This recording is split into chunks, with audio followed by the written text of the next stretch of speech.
And welcome back to Low Ink July 2020. Astro had to go do important work, business stuff. So I am now joined on the mic by somebody named, am I pronouncing this right? Hoeen Hero? That works. So does Hoeen Hero. That works. Hoeen, what do you do for this tournament exactly? I'm one of the founders and head tournament organizers. So you're the one I need to talk to when it comes time for paychecks to be doled out, correct? Yes. Okay. Glad we got that figured out. So we are in winners semifinals. We are going to be bringing you Avalanche once again. This time playing the Bunnies. The Bunnies were a team that made it to losers finals in the last tournament. We didn't know much about the Bunnies then, but we know a lot about the Bunnies now. They use an E-leader pretty well, and we're going to be seeing Rainmaker at Kelp Dome, and I wouldn't be surprised if we see that E-leader already, but Avalanche, whoa, okay. Both teams readied up in like 5 seconds as soon as this lobby started. That is fast. Okay, let's get started then. They're ready, we're ready too.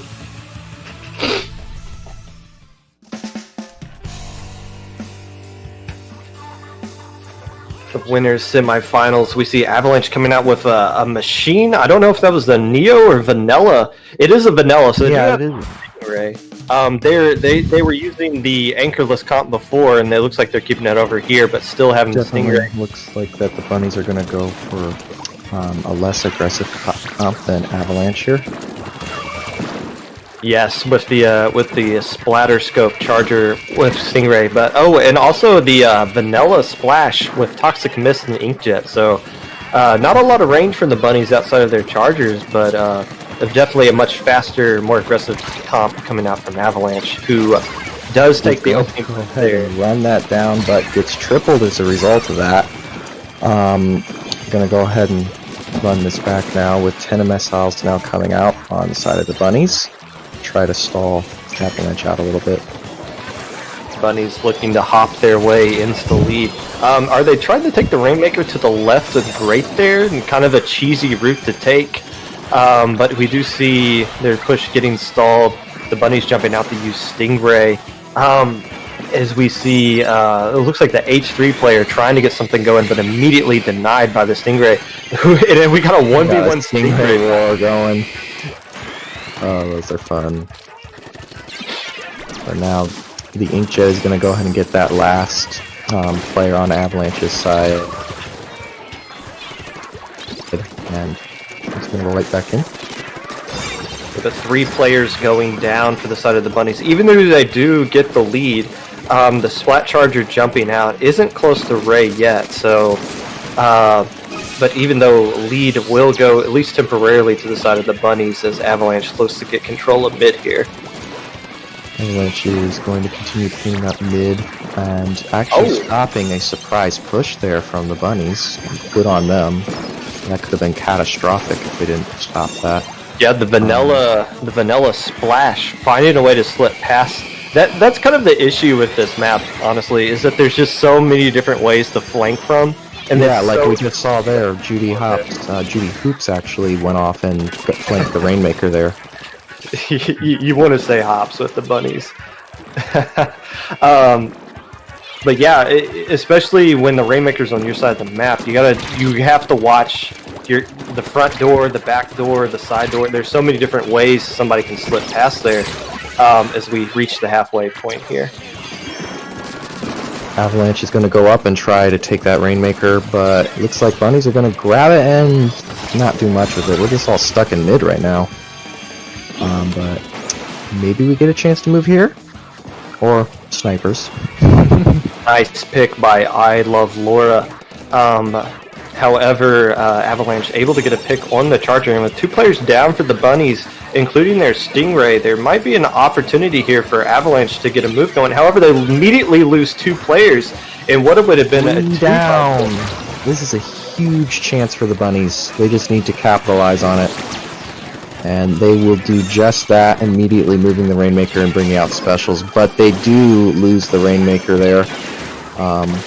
and they'll have to grab it, and that wastes tons of time. Yeah, Avalanche is going to successfully defend. Anytime it looks like a team is, especially right now, we got another situation where it looks like Avalanche has a huge opportunity to get a serious push going here, if not the lead. But once again, Stingray coming out, so before anything could even get going, the Bunnies shut it down yet again. And yeah, it looks like not being fast enough on those pushes right now. Oh, and this is kind of dangerous. You see them taking it right here, trying to just dump the Rainmaker out of their base. But if the Stingray is able to get this pick here before the Rainmaker can escape, as you see Judy calling for help, is there asking for help there. If they can find a way to dump this Rainmaker off to this right tree area here before dying, and they do manage to do it. Oh, that was close. That could have been a close double. And the Rainmaker does get that one as well, but does not take down Custom. Teammates will, in fact, finish it off, though. And the Bunnies, with 27 seconds left, have the lead, so Avalanche is getting ready for what may be their final push here of the match. If the Bunnies even let them get that push off. You see, they're just trying to defend. Okay, now they bail out. Yeah, they're going to get this. They're going to get the chance. But the Bunnies already have that Stingray ready to go. And I don't think a counter Stingray is going to be available. The Stingray will pop their armor as well, so they won't have the armor to defend. And they do lose the Rainmaker at the very end. And that will be the first game to the Bunnies. So those waspily wabbits finding a way. I don't know if the flank they did there to keep that push alive to add to their lead. They would have had enough points to win either way, but still, just the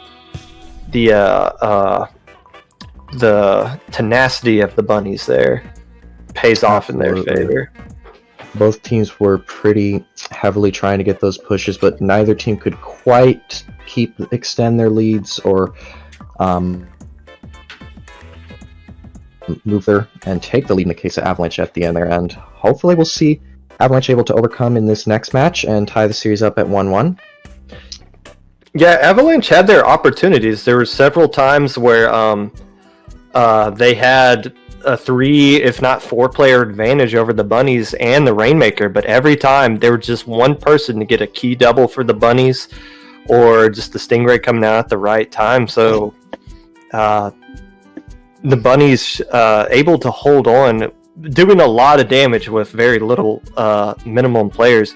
And I shouldn't be spending too much time talking right now because these teams know exactly. Talk about Clam Blitz on Skipper Pavilion. Come on, it's a great. I wonder if they even took time to look at the map. They just readied up immediately, and we're already. They had like 30 seconds. I think they know what map they're playing on. They definitely do now.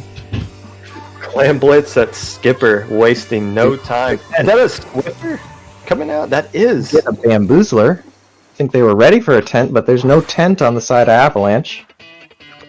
No, but Avalanche using the vanilla Squiffer with point sensor and armor, and a bamboo, like you mentioned, coming out for the side of the Bunnies. No surprise there. We saw the Bunnies use bamboo pretty exclusively for Clam Blitz in the last tournament, but 2 Bunnies immediately going down as Avalanche, with 21 clams as well. And here comes the armor. They're going to go for a push here.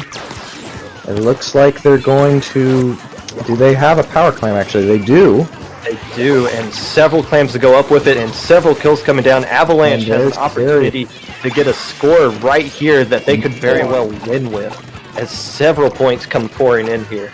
They just need more clams now. No clams, but 56 is not a bad push by any means. 50, that's a solid amount of points. It's not a bad push, but at the same time, the Bunnies, you got to be lucky that it is only 56. It looked like it could have been a whole heck of a lot worse. It could have, yeah. The pressure's not going to be taken off here by Avalanche, as you see the Squiffer here getting a key pick on the bamboo and is holding down mid effectively for the Bunnies, or for Avalanche here.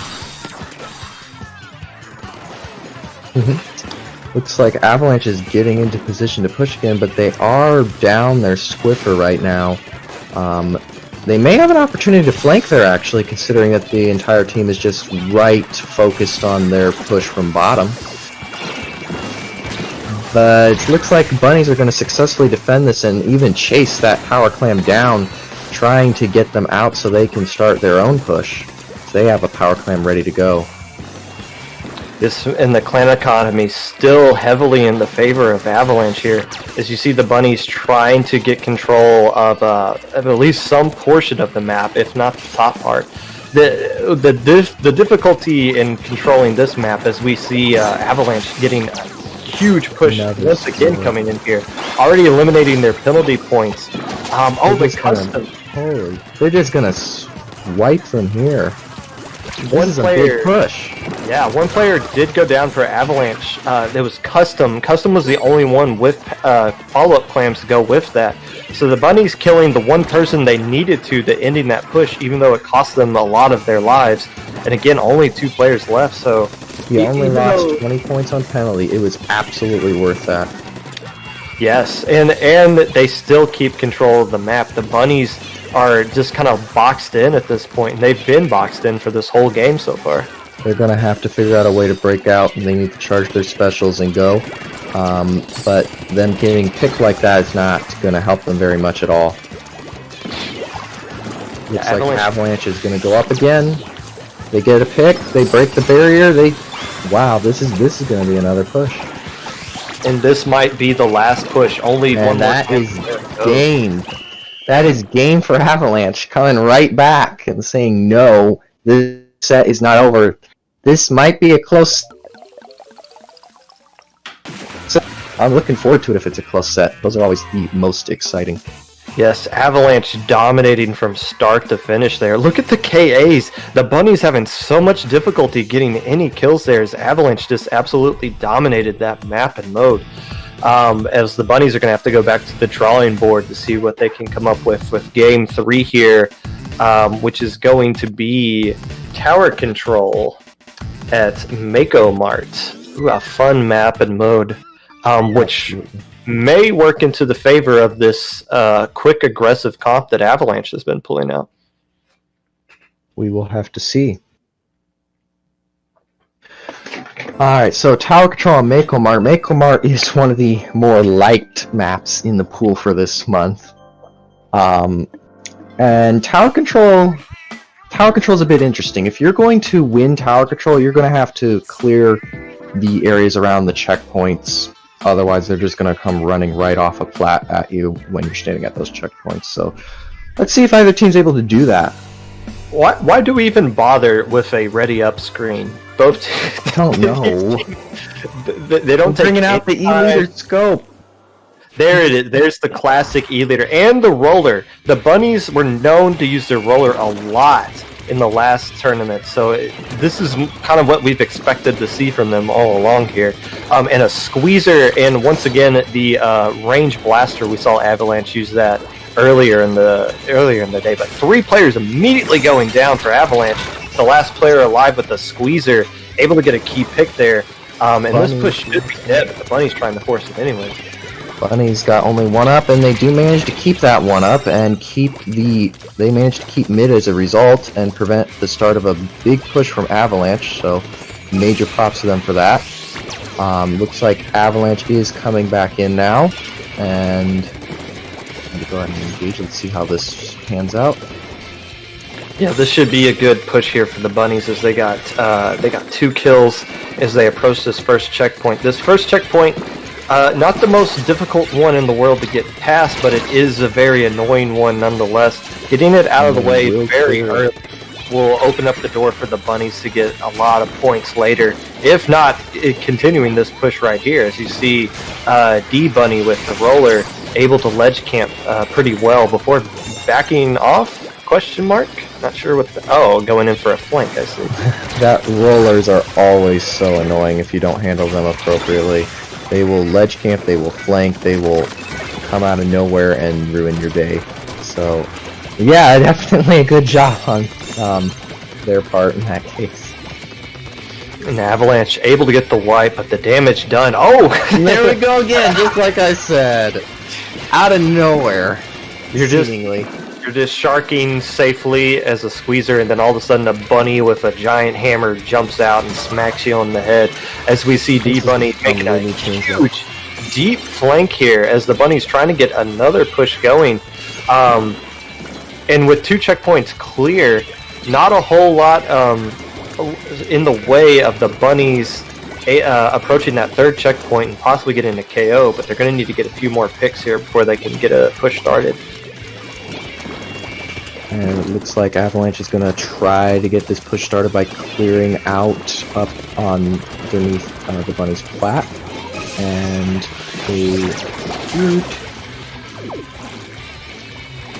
not doing very well with that right now. Now we're going. The bunny's getting their first, or the Avalanche getting their first legit push going here. About 3 minutes into the game, but 2 players immediately going down. Blaster, nice trade there. The last one alive, as we see iHeart Laura finding the last player, able to get a nice pick there. Almost nice pick there too. This E-leader is going nuts. If you look at the specials up top there, Avalanche has not been able to get any inkjets off there for the T-Tac. It was able to get a kill, so they might be getting their first one here in a moment. And that would be huge if they could get an inkjet off combined with some of these other bubble specials, but no. Yep. So these specials not being able to be used effectively by Avalanche, and it's starting to show here as the bunnies are very unfortunate for those specials that could not be used. And 2 players going down for the side of Avalanche, so about 1:15 left to go here. Once again, Avalanche having a lot of difficulty finding these bunnies and killing them. It's immediately 2 more players down. They're doing far better with Clam Blitz than this. We'll see if they can turn it around in this last minute, hopefully. Yes, so be a close game. So far, the slower mode of tower control working in the favor of the bunnies, as Avalanche trying to get a few picks here. They know the flank is coming. They sniff out the roller, is able to get a good pick on them. But with 40 seconds left to go, Avalanche... They have to clear this quickly and get it moving and hold it. It's going to be a challenge. And they need to find a way to get that inkjet, who immediately dies before popping it. Nice pick on that roller. That was an excellent pick. And going to be a critical one, too. E-leaders have getting a lot of pressure on them now from the range blaster, who does not go down to that, actually. Avalanche getting this push going here, but the roller getting the bop on the blaster. You see the squeezer using bubbles here, and there comes the first inkjet of the game, and it's an inkjet 1v1 that Custom is going to be using the distraction, but however, it doesn't get a pick with it, and it will lead to a win from the bunnies, who just got 1 push off and then just kind of coasted the rest of the 5 minutes there to take the 2-1 win. So... We saw a dominant performance from Avalanche in the Clam Blitz game. I'm surprised the roller doesn't have more kills, honestly. Yeah, it seemed like every time we cut to the roller, they were getting a kill, but the kills the roller was getting were so clutch, and we didn't see much of what the NZAP was doing with that 14 KA there. But now we're going to move to Hotel Zones. It was probably armor, that was why it was 14, honestly. So how quickly are they going to check up this time? Yes, the real question here is, are we going to get any time to actually talk about Hotel Zones, or are we just going to go immediately into the it's a map that makes use of long range there. I think we said enough. Now they can check in. But yeah, since we actually do have some time, apparently, it is, like we said, a map that's going to rely on a lot of range due to those 2 canals. I don't know what to call them, but the fact that the map is basically separated by great bridges with water underneath them. So I would think E-leaders would come out for the bunnies again, maybe roller again, not sure. You could still use a roller effectively, you just have to be able to get them in. I wonder if Avalanche just doesn't have an anchor on their roster that's playing today. Not to say that anchor comps are obviously they're kind of a dying trend, but for a map like Hotel, it's still almost a requirement, especially against a player like iHeart Laura that was just eating up Avalanche that last game. If Avalanche can't find a way to get to the E leader here, they might just feast on them this entire game, and it might not last too long if they can't find a way to get those kills. Alright, well, let's see how things go here as we get started with Splat Zones on New Albacore. And the Bunnies taking the the weird strat of actually using all the time in the ready up screen. Very unusual strategy for this. Very unusual, yes. Avalanche did pretty well on Clan Blitz where they were able to lock out. If they can do that here, well, they're golden considering Splat Zones. But we'll see how that goes. That double armor comp of Inzap and... Oh, actually, that's the vanilla H3 with point sensors and missiles. So they're foregoing the double armor, which would have worked out really well against that E-Leader, but it's still working out in Avalanche's favor right now as 3 players immediately go down, and now you see them trying to flank around the left and right side. They do successfully in that E-Leader, who has to jump out there. Over to the right side. And Custom's going to try to go after that leader, but on the right side that failed, and the Bunnies are going to go ahead and attack the zone with Bomb Rush. Yes, doing the Neo Splash as opposed to the Vanilla that they have been using up to this point, that Bomb Rush, doing a lot more to paint the zone and to counteract those bubbles there, as the Bunnies do hold control of the zone, at least for now, as the Inzap goes down for Avalanche. The Bunny pushing up pretty well, gets punished there, by the... It's going to be a win for Avalanche. Okay, so that was about a trade. That's more mixed. I was thinking that Bunnies might just take that. And no, the lead held on to by Avalanche. They're getting the picks they needed. And now, once again, another opportunity to take out this E-Leader. But tonight... That was nice. That was nice. Is iHeart Laura, who also has specials ready. They go... able to, but the issue here is, even though they're having a lot of difficulty taking out this E-Leader, Avalanche having no difficulty taking out everybody else. As you see, the Inkjet who just goes into the water to take the E-Leader out, trade the Inkjet for an E-Leader. Okay, I've never seen that. That Inkjet lasted about 3 seconds, but that is still the best Inkjet Avalanche has used in this set, and it might lead to a KO here if they can just hold on to the gotta hold 5, 4, and it looks like this is actually going to be taken by the Bunnies. It is. Should be. They have more players left alive. This is taking a while. Okay, there we go. I was say there's no reason the Bunnies shouldn't be able to find a way to take that one right there.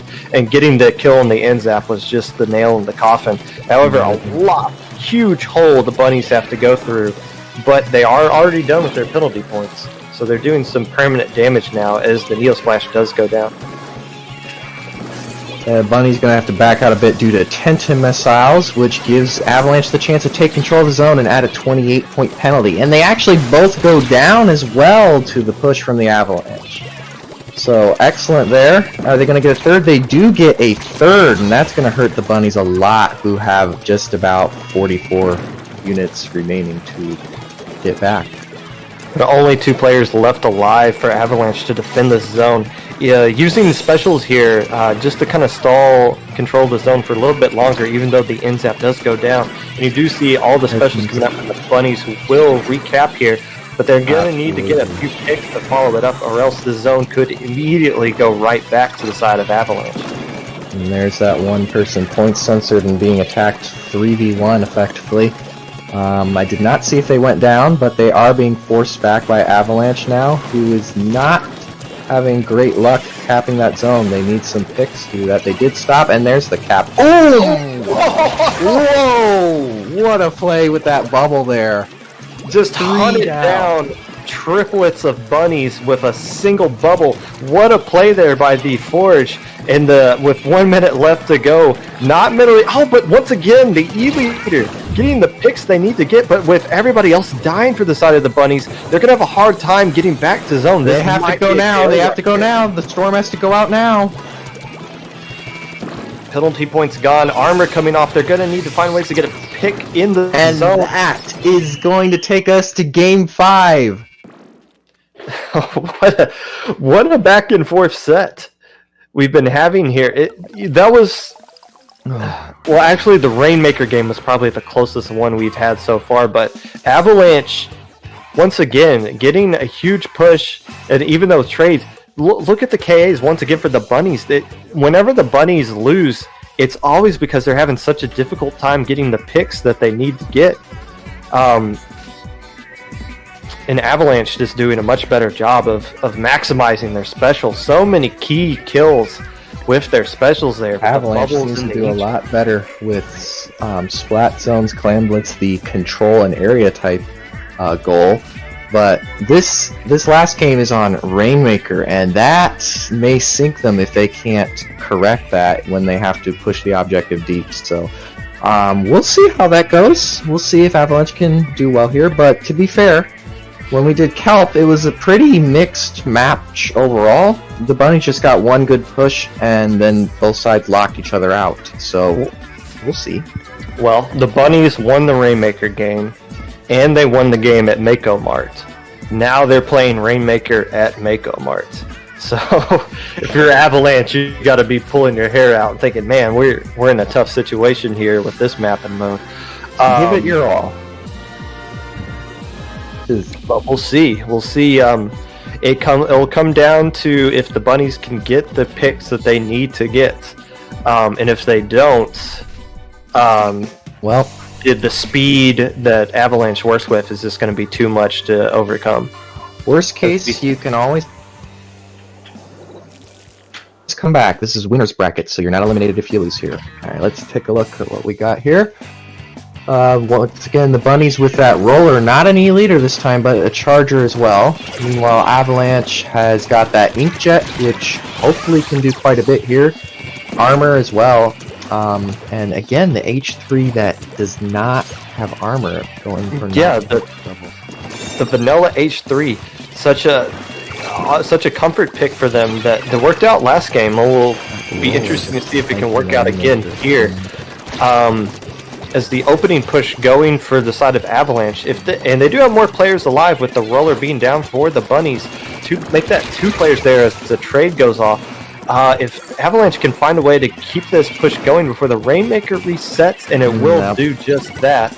The roller again, but this time they were ready. They were ready this time. Are they ready for the Rainmaker shield, though? Yes, they are. That roller going all over the place. As we see I Heart Laura getting another kill. It seems like anytime the camera switches to I Heart Laura, they're getting a huge kill from the opposite side of the map. They are, yeah. So we see the Bunnies trying to get some picks here so that they can advance with their first push, but instead 2 players immediately go down. So they have their Stingray ready. Oh, and they go down. The Stingray comes out, though. The Stingray is the only thing holding the Bunnies in this right now. And the Stingray does get that pick while they get the picks they need in base. This is the Bunnies' chance. It looked like Avalanche was going to survive that Stingray. They were juking him out, but just got caught up in too much blue ink there and eventually go down. So, yeah, a 1v4 situation, just like we saw in the last Rainmaker game, still working out in the Bunnies' favor, even though they only get 1 player left alive. Avalanche does have the lead right now, though, so if nothing changes, it's not really in their favor in the end. Yes, the Bunnies have failed to pick up the Rainmaker once. And here it is. Now, and with 1 player left alive behind the Rainmakers, able to get the pick they needed. That would have been a loss of the lead for sure if they had escaped that 89-63, yeah. If they gotten up on that box and over, that would have been very painful. Sniper getting a nice pick there on the T-Tech. I think I've seen a few Inkjets though this time, to be fair to them. Yes. If we see the push now, Bunny's getting up on that box, trying to get a shot.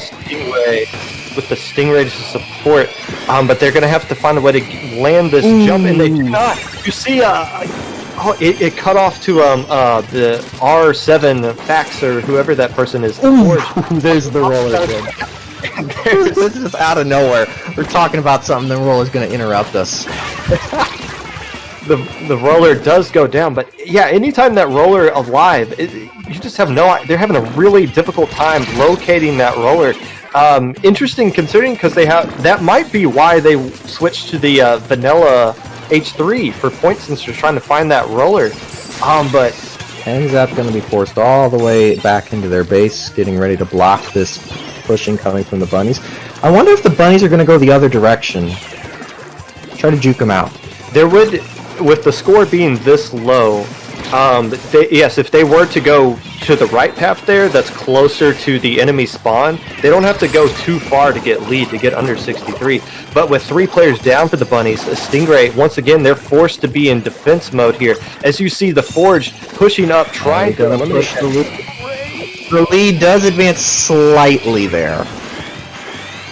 So yeah, but that gives us a good indicator. If the bunnies want to get the lead, they just got to land down that box. They don't have to go too far at all in front of the enemy spawn to do that. So we might see them take that route as one player's left. And that goes down quite a few. They're still attacking that Rainmaker. That's a white. This is their chance. This could turn the entire game around here.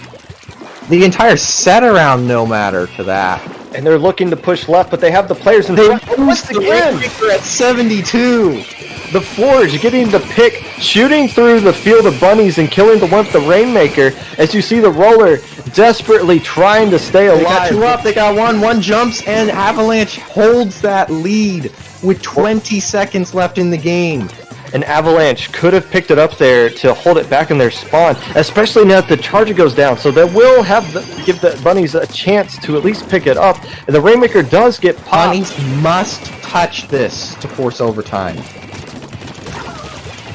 Wow. And they will not, and Avalanche will be going to our grand finals.